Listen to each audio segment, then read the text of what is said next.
Welcome to this episode of Chatting with Staxx. I'm your host, Bill Staxx, and today I'm in a new studio.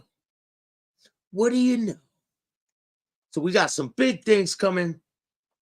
You guys have no idea what I've been working on. Something really big. Rob, what's up? Maureen, how are you? Bruno, what's going on? Everett, what's good, everybody? We got a really good show for you today. This is part 2 of The Escape. So, without any further ado, let's get down to business. Let me fix this layout. And I'll see you after the show.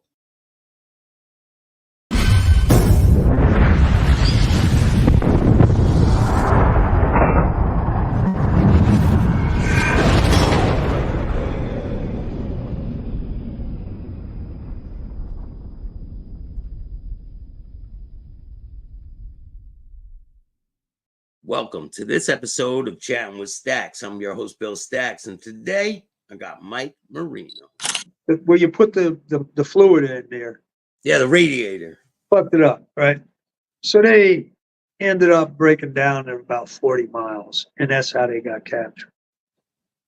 And we decided we were going to try to do that right there in Petersburg. We tried it. It was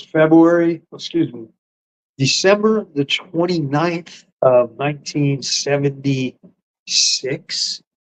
Yeah. And we broke in, and there were still, we had knives, by the way. We had made knives. Just not to hurt anybody, but just to make sure we got, because we couldn't break in there without, there was guards in there. There were not guards, but they were staff members who taught people how to work on cars. Vocational training cops, is what you were. So we ended up rounding them up and trying to start a car and drive through the fence. Unfortunately, they took something out of the car. It was a 1969 Plymouth Valiant. Yeah, like the spark plug or something major for it, so it wouldn't work. And so anyway, yeah. So we didn't know what to do. We lost the element of surprise. There were actually 4 of us. And one thing led to another. And we went directly from there to Lewisburg, Federal Penitentiary in Lewisburg. And for the next 18 years, I was in maximum security prisons like Leavenworth, Lewisburg, Marion, and Atlanta. And I got 11 years for that escape attempt because, we had the weapons and all that stuff. Yeah. And there was more incidents after that, but I'll leave that for another time. Yeah, we'll get into that another time. But so during your time from these 2 escapes, the one escape and the second escape attempt, right? Yeah. Was there any notable people that you remember that you came across? Oh shit! Well, yeah. I mean, Quack Rogerio, Quack from Gotti's crew. He was there. You know who he was? Yeah. Oh man, Fat Gigi Ingles. He was from the 116th Street crew, big heroin dealer.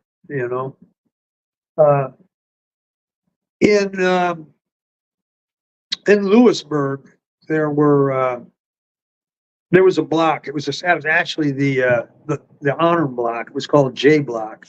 A lot of people called it Mulberry Street, because it was all the Italians were there.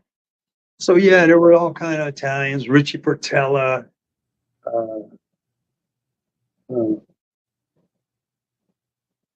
was it Mikey Biondo? A whole bunch of fucking guys, man. Became my cell partner there was oh my God, I can't even think. It's been 40 years, 50 years almost now.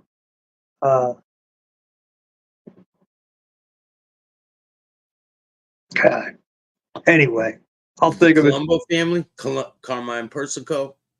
It was the guy was Carmine Carmine Persico was there. Absolutely, with this little arm that goes like this. I thought he was like uh, he was only like 5'6", 130 pounds. I never knew he was, who he was right away. Like, he just didn't look like that. He just looked like a scrawny old guy.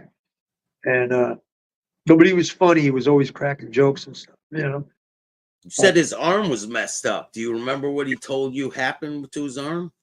No, I know what happened now. I mean, I've read it since then and different, things about him. He had gotten shot. The arm was. I thought it was like a birth defect, but it was the results of a gunshot. Yeah.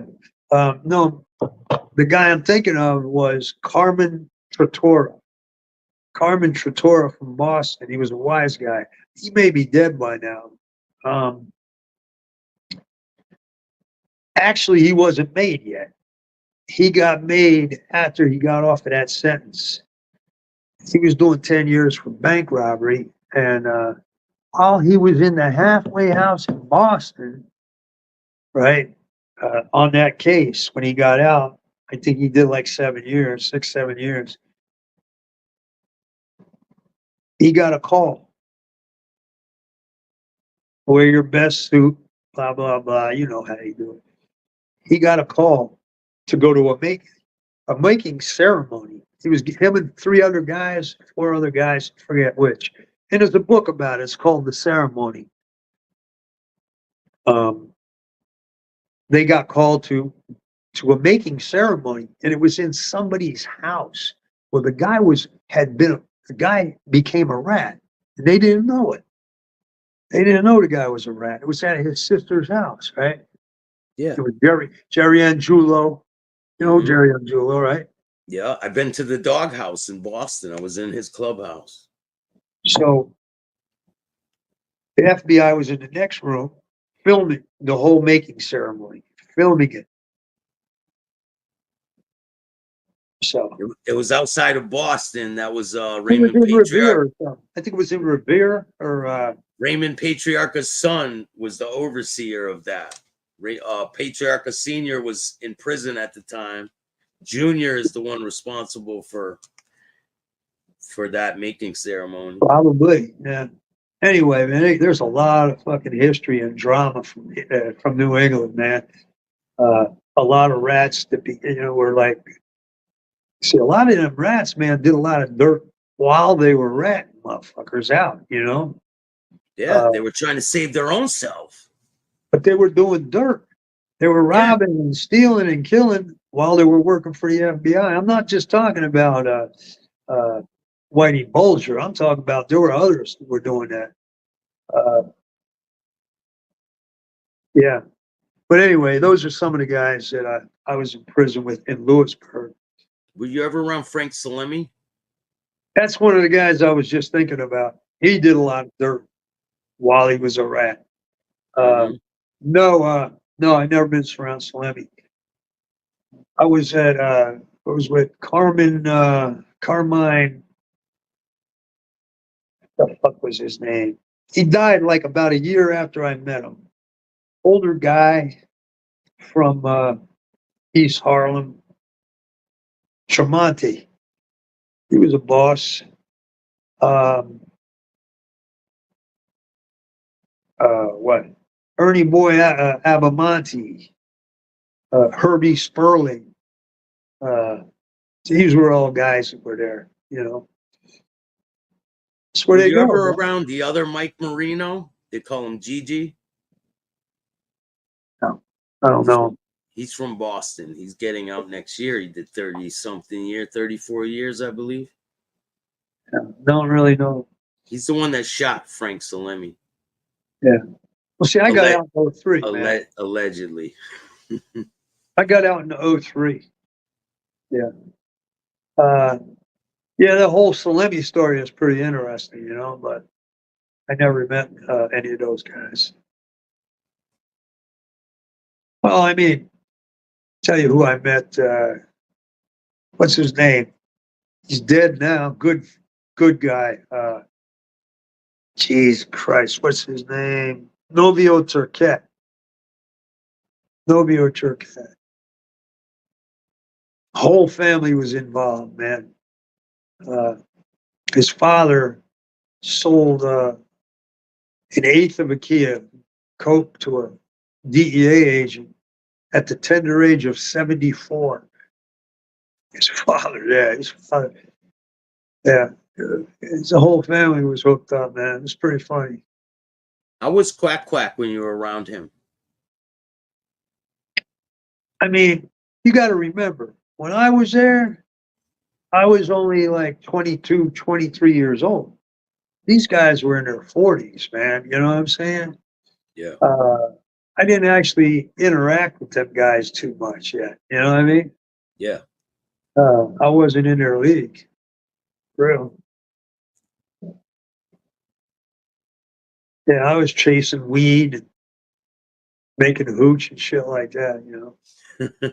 And these guys are trying to steer clear of the bullshit to get out to go do the same bullshit, right? Well, I'll tell you one thing. They didn't do any of the shit that I was doing in prison. They stayed away from all, you know, they never broke any rules. They never got any write-ups. That's why they were in the honor unit. How many write-ups did you get your whole time in prison in 30 years? Probably about 20, you know. Yeah. For some pretty severe things, right? Yeah. I mean, I got wrote up for, you know,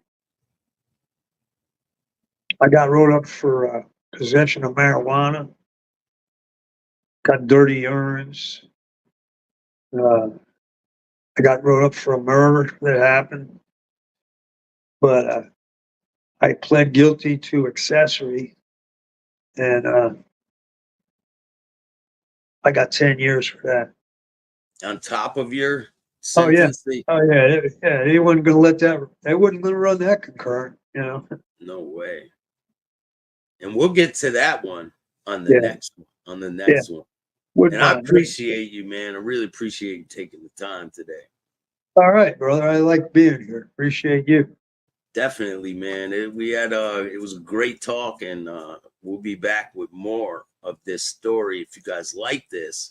Matter of fact, he's got a new YouTube channel, and I'm gonna share the link in the description of this video. Make sure everyone that's watching this show right now, go subscribe to Mike's new channel. He's got some really interesting guests that come on the show from prison, and they're explaining some wild stories. Pretty wild for sure. Definitely. Well, thank you, man. All right, bro. We'll Definitely. see. You want to give anyone a shout out before we go? I'll give out a shout out to my boy Chad. I'm glad he's out, and I'm glad he's feeling better. That's about it. Shout out Blood on the Razor Wire TV, and a lot more to come with Mike. And if you like this video, hit the like button, subscribe, hit the notification bell so you can get my videos every time they drop. And if you don't like this podcast, then start your own. Till next time. Thanks, man. Bye, bro.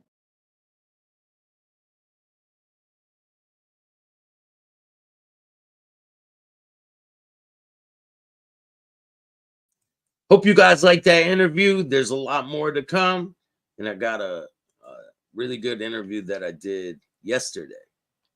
Check it out. Hey, this is Bobby Hits, and I'm chatting with Staxx. Shout out to Bobby Hits. We got some major content on the way. So help support the channel. If you want to donate, you can hit up the Cash App at Chattin with Staxx. Trying to get a new laptop. And we got a lot of great things on the way. So if you guys like this content, hit the like button, subscribe, hit the notification bell. And if you don't like this content, you already know what to do. Start your own podcast. And remember, don't be a bitch.